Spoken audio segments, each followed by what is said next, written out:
Hi students, कैसे हो आप लोग? चला होगा आपका, है ना? अच्छे से बढ़िया चला हुआ है टेस्ट का। देखो, कुछ बच्चों ने क्वेश्चन भेजे हुए हैं, ठीक है, कर रहे हैं एसएससी के टिपिकल क्वेश्चन लग रहे हैं उनको, तो वो क्वेश्चन भेजे हुए हैं तो हम लोग उसको सबसे पहले प्रायोरिटी पे हम वही करते हैं।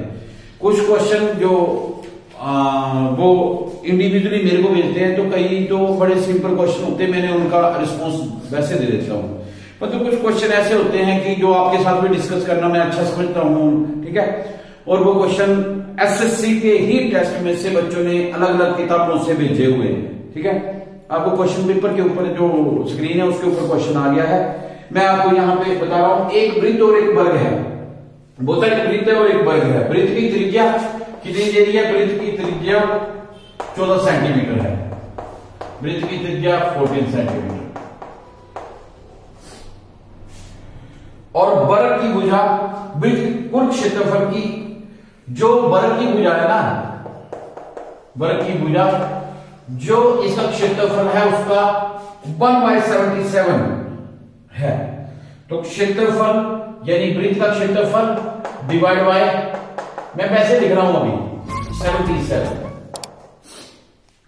तो वर्ग का कुल क्षेत्रफल निकालो, इसमें वर्ग का क्षेत्रफल निकालना, पहले वर्ग की भुजा निकालो और वर्ग का क्षेत्रफल निकालो, बस ये क्वेश्चन है, भुजा गुणा भुजा। कई बच्चों के पेन चल पड़े हैं, ठीक है ना, क्वेश्चन करने के लिए। अच्छी बात है बेटा, जो कर सकते हो आप पॉज कर देना वीडियो को, पहले खुद करने की कोशिश करना, फिर चेक करना अगर आपको लगता है, ठीक है। इसमें ऑप्शन है 144, 100, 64 एंड 81। ओके, तो ये क्वेश्चन पहला था जो आज जो हमें बच्चों की तरफ से आया हुआ, ठीक है ना। मैं विक्रांत चौहान, गुरुजी एकेडमिक इंस्टीट्यूशन से इसी क्वेश्चन को हम लोग करते हैं। सबसे पहले हम करते हैं वृत्त का क्षेत्रफल। देखो, कुल मिला के पहले वृत्त का क्षेत्रफल चाहिए, त्रिज्या दी हुई है, पहले वृत्त का क्षेत्रफल पता आप लोगों को पाई आर स्क्वायर होता है, पाई 22/7 इंटू आर स्क्वायर, यहां पे पाई आर स्क्वायर लिख लो पहले, ये सिर्फ आपको फार्मूला याद करने का तरीका। और 14 इंटू 40, ठीक है, ये आ गया आपके पास 7 2 जा 14। अब वर्ग की भुजा यहां पे लिखो, वर्ग की भुजा मैंने पहले लिखा हुआ ऊपर, वर्ग की भुजा बराबर है ये ए, ये क्षेत्रफल है तो a/77। ए कितना आ गया? 22 इंटू 2 इंटू 14, अरे कैलकुलेशन नहीं करनी, इंटू 77, ठीक है ना। तो ये क्या गया? 11 7 जा 77, 11 2 जा 22, 7 2 जा 14, तो ये क्या 2 2 जा 4 2 जा 8। वर्ग की भुजा गई 8 सेंटीमीटर, ठीक है। सेंटीमीटर में दी है, जो भी है यूनिट वो आप लोगों को पता है, ठीक है ना भाई, यूनिट हम लोग करेंगे। वर्ग का क्षेत्रफल, question simple, what on your understanding. 8 वर्ग का क्षेत्रफल का भुजा गुणा भुजा, 8 इंटू 8 यानी 64 centimetre square is your answer. Okay, तो ये पहला क्वेश्चन हो गया। तो आप करते हैं दूसरा क्वेश्चन भी स्टूडेंट्स की तरफ से आया हुआ है, तो वो भी हम आपसे डिस्कस करते हैं। तो क्वेश्चन नंबर 2 है आपके पास, जो आज का स्क्रीन पे आ गया क्वेश्चन आपका। घनाभ की लंबाई, चौड़ाई और ऊंचाई का अनुपात 7:4:6 है, ठीक है ना। घनाभ की लंबाई का अनुपात, तो घनाभ की लंबाई हम लोग मान लेते हैं 7x, चौड़ाई 4x और ऊंचाई 6x। अब बोलता है घनाभ की ऊंचाई घन की भुजा की 75% है।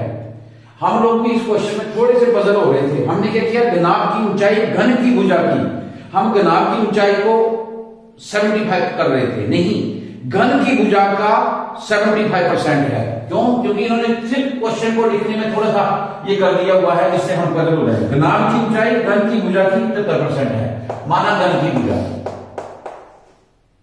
माना घन की भुजा इज इक्वल टू, अब इसको एक्स में लिखा, इसको बाई में लिख देते हैं, बाई है, ठीक है ना। तो बोलता घन की भुजा, घनाभ की ऊंचाई घन की भुजा का 75% है, यहां लिखो घनाभ की ऊंचाई, पता है आपको घनाभ की ऊंचाई बराबर है 6x, वो घन की भुजा का 75% है, y इंटू 75/100। किसी भी चीज का टर्म का 75% का मतलब क्या होता है, वो टर्म मल्टीप्लाई बाय उसका जितना परसेंट दिया हुआ वो डिवाइड बाय 100। ठीक है, तो यहां पे आ गया y, आपके पास क्या आ जाएगा, y is equal to 6x into 100 over 75। 25 3 जा 24 जा 3 2 जा 6, 8x आ गया आपके पास, y is equal to 8x। अब क्या बोलता है, तो घन के आयतन का अनुपात क्या है, घनाभ और घन के, यहां पे लिखो घनाभ का आयतन और घन का आयतन, इसका अनुपात क्या होता है, डिवाइड करना घन का आयतन। बाद में आप ये ही रेशियो लिख सकते हो, इनकी रेशियो लिखो। LBH होता है घनाभ का आयतन, 7 इंटू 4 इंटू 6 इंटू ये x है तो x को x क्यूब लिख दिए यहां पे,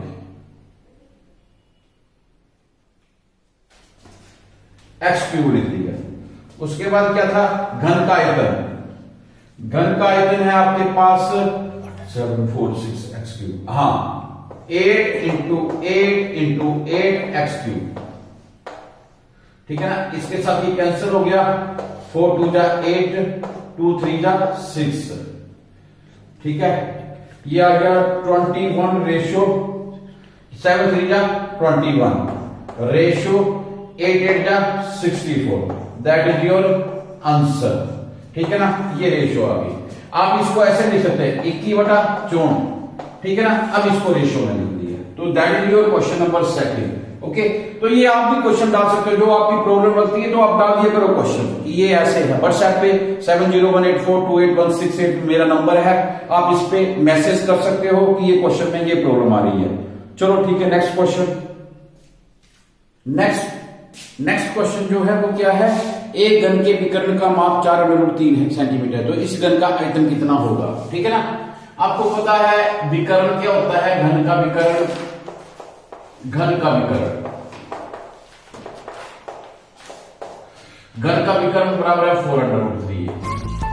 ठीक है ना, 4√3 है, और इसमें इसने क्या दिया हुआ, घन के विकर्ण का माप 4√3 है, तो ये होता है मेरे पास √3 है।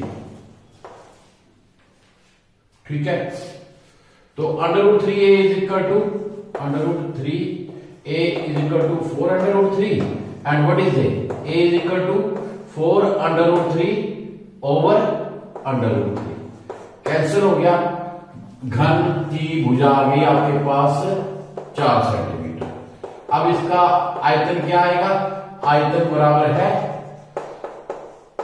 भुजा गुना भुजा गुना भुजा a क्यूब, यानी 4 गुना 4 गुना 4, that is equal to 64 centimetre cube, that is your question answer. ठीक है, तो ये हो गया, ये थोड़ा सिंपल टाइप के क्वेश्चन। जो नेक्स्ट क्वेश्चन है वो भी आपका सिंपल क्वेश्चन है, एसएससी का क्वेश्चन है। स्क्रीन पे आ गया आपको, घनाभ का आयतन एक घन के आयतन से दुगना है।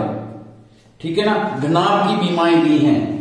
ठीक है ना, क्या है घनाभ की बीमाएं, बीमाएं मतलब साइड, घनाभ की बीमाएं, इसको इंग्लिश में बोलते हैं। ठीक है, डायमेंशंस ऑफ द क्यूबॉइड 9 8 और 6, 9 8 6। आयतन कितना आ गया इसका, आयतन आ गया L into B, L into B into H. ठीक है, अब ये आ गया आपके पास, इसको ऐसे रहने देते हैं। अब बोलता है घन का आयतन, घन का आयतन जो है वो घनाभ के आयतन का, घन का आयतन,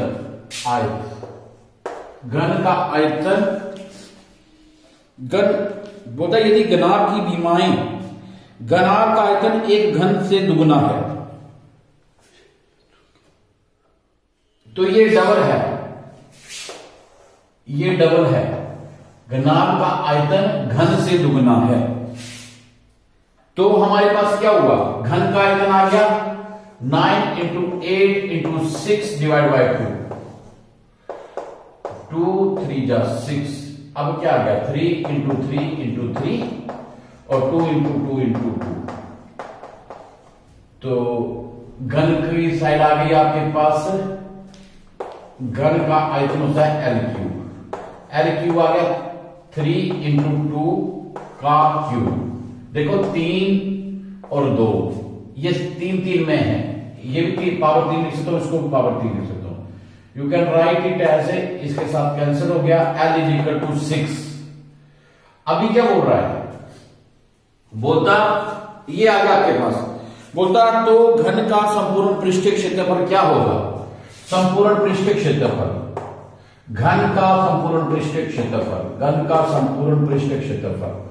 ये मैं सारी स्टेटमेंट लिख रहा हूं सिर्फ आप लोगों के दिमाग के लिए, जो चीज आपके दिमाग में फीड हो जाए। आपने सिंपल पेपर में ये करना है, थोड़ा सा तो लिखना पड़ेगा आपको, आयतन लिखना है, घन का आयतन डिवाइड बाई 2 कर देना। ये मैं कैलकुलेशन इसलिए नहीं कर रहा हूं, देखो कैलकुलेशन करना आसान हो जाता है।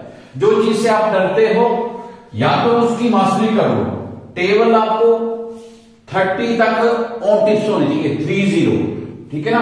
अगर नहीं कर, अभी नहीं आप कर सकते तो कैलकुलेशन कम से कम करो। घन का संपूर्ण क्षेत्रफल, और मैथ में सिर्फ 3 लॉजिक के ऊपर मैथ होता है। एक कॉन्फिडेंस, मैं हमेशा बात करता हूं कॉन्फिडेंस की, अगर जिस दिन आप में सेल्फ कॉन्फिडेंस डेवलप हो गया, वन थिंग दैट, दूसरी आपका टेबल, अगर टेबल आपके 50 तक कंफर्म हो जाते हैं तो आपका मैथ कोई भी 100/100 को रोक नहीं पाएगा, ठीक है ना,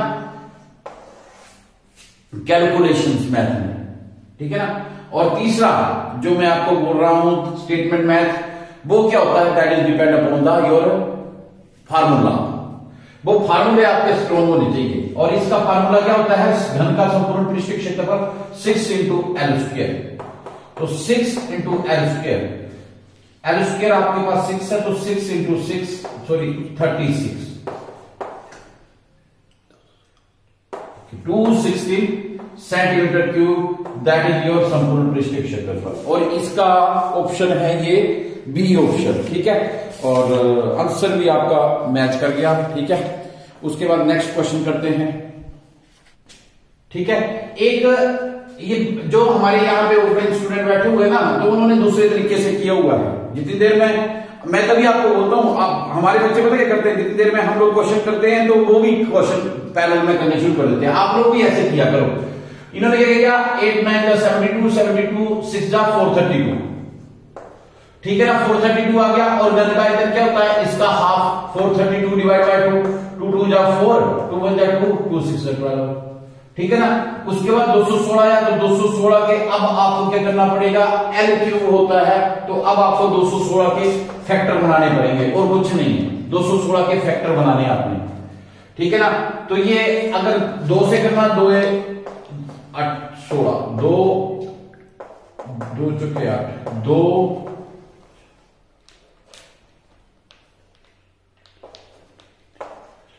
ये आ गया 393, ये भी वही आ गया, 2 आ गया 3 बार, 3 आ गया 3 बार, तो मैं लिख सकता हूं 6⁻³ 3 के साथ 3 ये कैंसिल हो गया, n इज इक्वल टू 6 आ गया, ठीक है ना।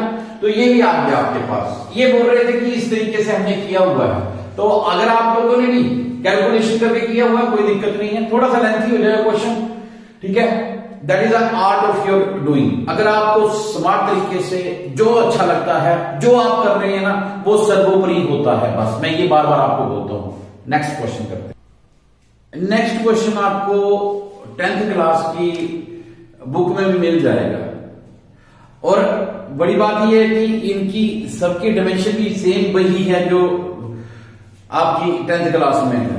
8 सेंटीमीटर कोर वाले दो घनों को उनके सिरों से मिलाने पर प्राप्त घनाभ का पृष्ठीय क्षेत्रफल कितना होगा, ठीक है।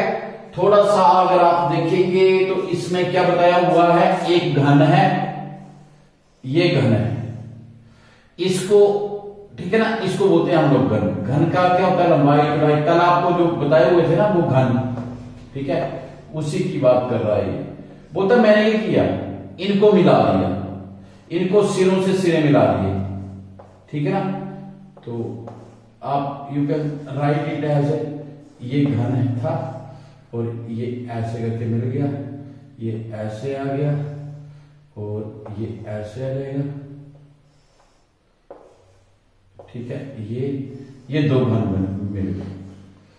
जो नया घन बना ये भी 8 सेंटीमीटर था, तो ये भी 8 सेंटीमीटर था। जो नया घन बना ना वो घन नहीं होगा, वो घनाभ बन जाएगा। क्यों? क्योंकि इसकी लंबाई बढ़ गई ना, घन की तो सारी साइड इक्वल होती हैं, तो ये बन गई 16 सेंटीमीटर। चौड़ाई क्योंकि इसकी पीछे की तरफ नहीं बढ़ाया हमने, तो ये 8 सेंटीमीटर। ऊंचाई 8 सेंटीमीटर। तो लंबाई, चौड़ाई, ऊंचाई आ गई आपके पास। तो यहां पे क्या बोल रहा है? 8 सेंटीमीटर को वाले दो घनों को उनके सिरों से मिलाने प्राप्त घनाभ, ये घनाभ बन गया। पहले घन था, ये भी घन, ये भी घन, ठीक है ना। इनको जोड़ा तो बन गया घनाभ, ठीक है ना। तो घनाभ बन गया। अब क्या करेंगे हम लोग? बोलता इसका संपूर्ण पृष्ठ क्षेत्रफल ज्ञात कीजिए, ठीक है ना। यहां पे देखो घनाभ की लंबाई, ये सिर्फ आपको समझाने के लिए आपने डायरेक्ट करना है ये क्वेश्चन। लंबाई यहां पे पेपर में लिखेंगे आप L = 16, B = 8, C = 8। फार्मूला क्या है? 2 × संपूर्ण पृष्ठ क्षेत्रफल। यहां पे मैं लिख रहा हूं सिर्फ आपके लिए, संपूर्ण पृष्ठ क्षेत्रफल, पृष्ठ क्षेत्रफल 2 × LB BH,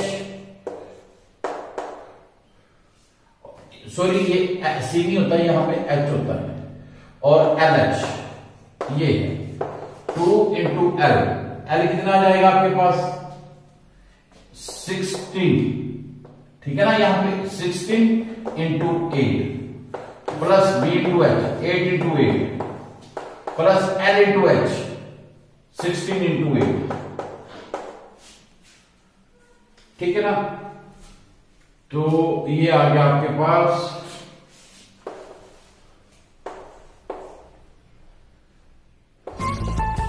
16 × 8 128, 64 और 16 × 128। इनको जोड़ेंगे 128, 256 होता है वैसे, 256 प्लस 64, 6 4 10 5 6 11 12 2 300 मल्टीप्लाई बाय 2, 640। ये आ गया 64 सेंटीमीटर स्क्वायर, क्योंकि ये क्षेत्रफल है तो 640 सेंटीमीटर स्क्वायर, ठीक है ना। सी ऑप्शन है इसमें राइट ऑप्शन, ठीक है। तो इस तरीके से ये क्वेश्चन भी कंप्लीट हो गया। ओके, नेक्स्ट क्वेश्चन है आपके पास। एक आयताकार लकड़ी का टुकड़ा 6 सेंटीमीटर 9 सेंटीमीटर 12 सेंटीमीटर विमाओं का है, ठीक है ना। मतलब घनाभ देखिए वो लकड़ी, ये घनाभ है जिसमें कितना था 6 9 12, 6 to the 9 and 12, ठीक है ना। ये है आपके पास, सबकी जो डायमेंशन वो सेंटीमीटर में है, सेंटीमीटर में है, यस। इसे काटकर बराबर आयतन के घन बनाए गए हैं। अब घन कितना बनेगा?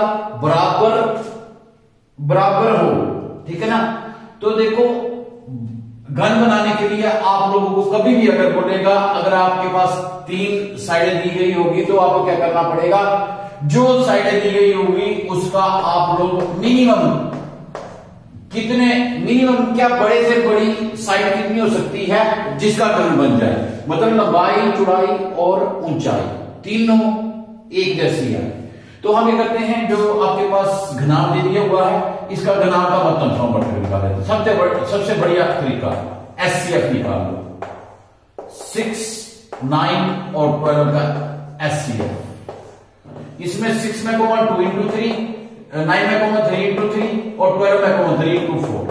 तो इसमें अगर आप देख रहे हैं तो 3 सब में कॉमन आ रहा है, तो 3 तो घन की बड़े से बड़ा घन की भुजा। ये एक आपके पास मैथ IQ का भी एक टेस्ट आता है जिसमें आपके पास अगर घनाभ दे दिया हुआ है, अगर वो पूछता है कि इस घनाभ से बड़ा घन कितना बन सकता है, तो आपने कुछ नहीं करना, बड़े से बड़ा HCF हाईएस्ट कॉमन फैक्टर, इसमें देखना कि सबसे बड़ा कॉमन फैक्टर कौन है इनमें, तो ये आ गया 3। तो घन की भुजा कितनी आ गई आपके पास 3 सेंटीमीटर, यानी एक घन जिसको आप तीन लंबाई 3 चौड़ाई और 3 ऊंचाई दे सकते हैं, इसके अलावा कोई घन नहीं है जिसकी आप कर सकते हैं, ठीक है ना। तो दैट इज योर घन की भुजा। और अब क्या करते हैं, इसने पूछा हुआ नेक्स्ट, इसे काटकर बराबर आयतन के घन बनाए गए हैं। अब आयतन भी आप निकाल सकते हैं, ऐसे घनों की कम से कम संख्या कितनी होगी, ठीक है ना। यहां पर संख्या निकालने के लिए सबसे बढ़िया तरीका क्या है, घनात्म आयतन डिवाइड बाय घन का आयतन, जो नया घन बना ना उसका आयतन, घनात्म आयतन डिवाइड बाय घन का आयतन, ठीक है। दैट इज इक्वल टू, मैं इसको कैलकुलेशन नहीं कर रहा हूं, 6 × 9 × 12 ऐसे लिखूंगा और नीचे लिखूंगा घन का आयतन होता है L3, 3 × 3 × 3 9 के साथ कैंसिल हो गया, 3 4 जा 12 हो गया, 6 4 जा 24 घन ऐसे इसके पीस निकलेंगे इस घन से, ठीक है ना। जब आप वॉल्यूम इसके पीस निकालेंगे तो ऐसे 24 पीसेस निकल जाएंगे, ठीक है ना। तो ये मैक्सिमम पीस, ये मिनिमम पीस आते हैं कम से कम, और मैक्सिमम साइड आती है। नेक्स्ट क्वेश्चन है, दो घनों के आयतनों का अनुपात स्थायी अनुपात 64 है, इनके संपूर्ण पृष्ठों के क्षेत्रफल का अनुपात क्या होगा। क्या बोल रहा है, अभी हम ले लेते हैं पहले घन की भुजा A, दूसरे घन की भुजा B, AQ/BQ is equal to, क्या अनुपात दिया हुआ है, दो घनों के आयतनों का अनुपात है स्थायी अनुपात 64 है, 27/64। तो आप क्या कर सकते हैं, ठीक है, इसको लिख सकते हैं 27/64, ये आ गया 3⁻3, 3 3 9 3 और ये 4⁻, ये आ गया। तो इसको आप क्या लिख सकते हैं, A³ बराबर है 3 का क्यूब, यानी A, this implies that A is equal to 3 and BQ is equal to 4 का cube, this implies that B is equal to 4। ये आ गया आपके पास दोनों की साइड, पहले की घन की साइड आ गई 3 सेंटीमीटर, दूसरे की 4 सेंटीमीटर, अगर सेंटीमीटर में होगा तो इनके संपूर्ण पृष्ठों के क्षेत्रफल का अनुपात क्या होगा, घन का संपूर्ण पृष्ठ क्षेत्रफल, घन का संपूर्ण पृष्ठ क्षेत्रफल। अब इनका अनुपात दिया हुआ है, संपूर्ण पृष्ठ क्षेत्रफल का अनुपात क्या करेंगे, 6A²/6B², 6 के साथ 6 कैंसिल हो गया, A² 9 आ जाएगा, B² 16 आ जाएगा, 9:16 इज योर आंसर, ठीक है। क्वेश्चन थोड़ा सा अलग हटके था, 9:16, यस, सी ऑप्शन है इसमें, ठीक है। तो नेक्स्ट क्वेश्चन क्या है, एक घन की प्रत्येक भुजा में 50% वृद्धि करने पर इसके आयतन में कितनी वृद्धि होगी, ठीक है ना। घन के आयतन में 50%, माना घन की भुजा, पहले माना घन की भुजा इज इक्वल टू L करना, L कर लो, A करना, A कर लो, ठीक है ना। माना घन की भुजा इज इक्वल टू A। अब घन की प्रत्येक भुजा में 50 वृद्धि करने पर इसके आयतन में कितनी वृद्धि होगी। अब भुजा में वृद्धि,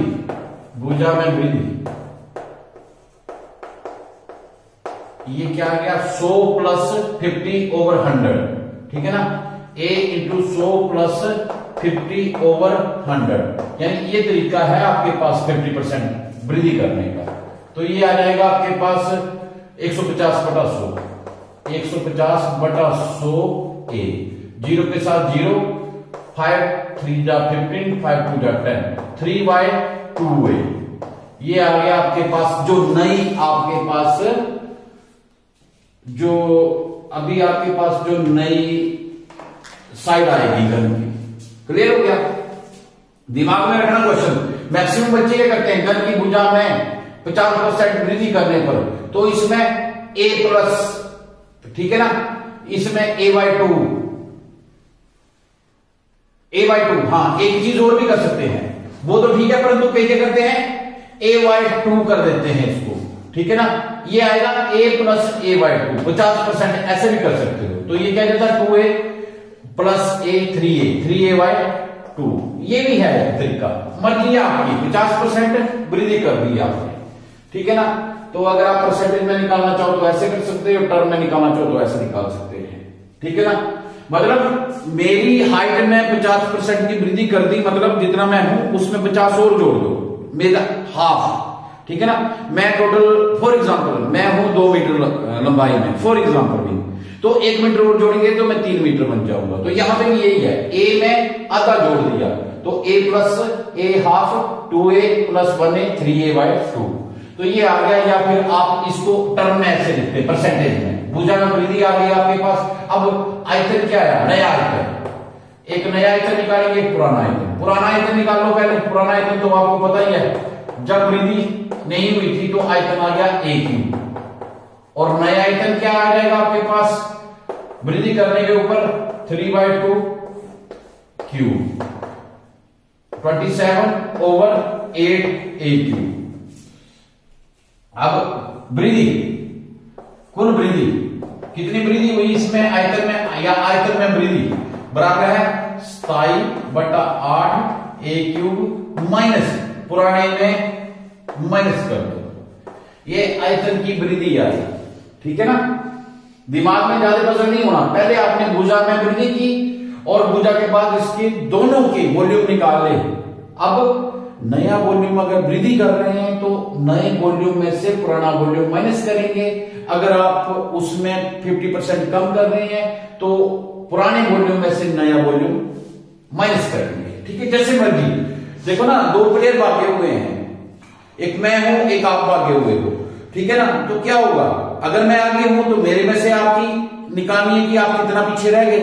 जैसे मैं यहां पे पहुंचने में 5 मिनट में मैं 200 मीटर पहुंच रहा हूं, और आप यहां पे B जो यहां ये A मैं हूं, और B कितनी देर में पहुंच रहा है, B 180 मीटर पहुंच रहा है, मैं 200 मीटर पहुंच रहा हूं, आप 180 मीटर। तो क्या करेंगे हम लोग, जो ज्यादा है उसमें से कम माइनस करेंगे, ठीक है ना। तो ये वृद्धि में से जो पुराना है वो कम किया, तो ये आ गया 8a3 27 माइनस 8/8 a3 को मैंने कॉमन लिख दिया। ये कैलकुलेशन करने का तरीका है। अगर आपको इसमें प्रॉब्लम आएगी तो आप लोगों ने हमारी फ्रैक्शन वाला, उसमें कैसे हम लोग फैक्टर करते हैं वो देख लेना, आपने उसकी वीडियो देख लेनी है, ठीक है ना। प्लेलिस्ट में जाके ये बेसिक मैथमेटिक्स, एक 10th वालों का मैथमेटिक्स है, एक बेसिक मैथमेटिक्स सिर्फ आपके लिए क्या किया होगा, ठीक है। तो ये आ जाएगा 19/8 a3, ठीक है ना। ये आ गई टोटल कुल वृद्धि। अगर इसने बोला हुआ ना परसेंटेज में निकालो तो कितने प्रतिशत वृद्धि हुई, ठीक है ना, कितने प्रतिशत वृद्धि हुई, तो ये आ गया प्रतिशत वृद्धि, ठीक है। 19/8 a3 मल्टीप्लाई बाय 100/a3, ठीक है ना।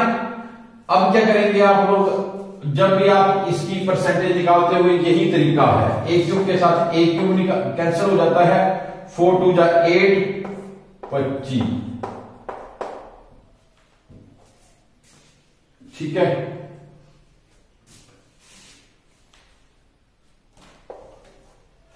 बाईस 25 का बाई कितने हो गए, 472 डिवाइड बाय 2, 472 डिवाइड बाय 2, तो ये आ गया 2 2 जा 4, 2 1 जा नहीं 2 3 जा 6, 12, 2 6 जा, ये क्या कर दिया मैंने, 225, यहां पे 5 आएगा, 25 225 22 25 कम 25 22 47, हाँ ठीक है। तो 2 2 जा 4, 2 3 जा 6, 15 हो गया, 2 7 जा 40 इज टू 1/2%, या फिर 237.5%, जैसे मर्जी आपको अच्छा लगता हो आप लिख सकते हैं ये दोनों, क्योंकि मैं इसमें देख रहा तो इसमें जो ऑप्शंस हैं, yes that is in fraction, तो इसका आंसर है डी आंसर। ओके, तो ये आ गया 237 is to 1/2%, that is your answer. ठीक है, ये क्वेश्चन है। अगर आपको लगता है कि इसमें कोई चीज नहीं पता लगी, परसेंटेज वृद्धि कैसे निकालते हैं, मैंने वैसे परसेंटेज वाले में पूरा कंसेप्ट क्लियर किया हुआ है, आप वो वाली वीडियो देखो। अगर आपको लगता है फिर भी नहीं पता लगता, आप कमेंट बॉक्स के थ्रू या व्हाट्सएप के थ्रू आप जाइए, बताइए ये क्वेश्चन की प्रॉब्लम है, तो मैं आपको बता दूंगा। ओके, तो बाकी आप लोगों के एंड से लाइक शेयर एंड सब्सक्राइब।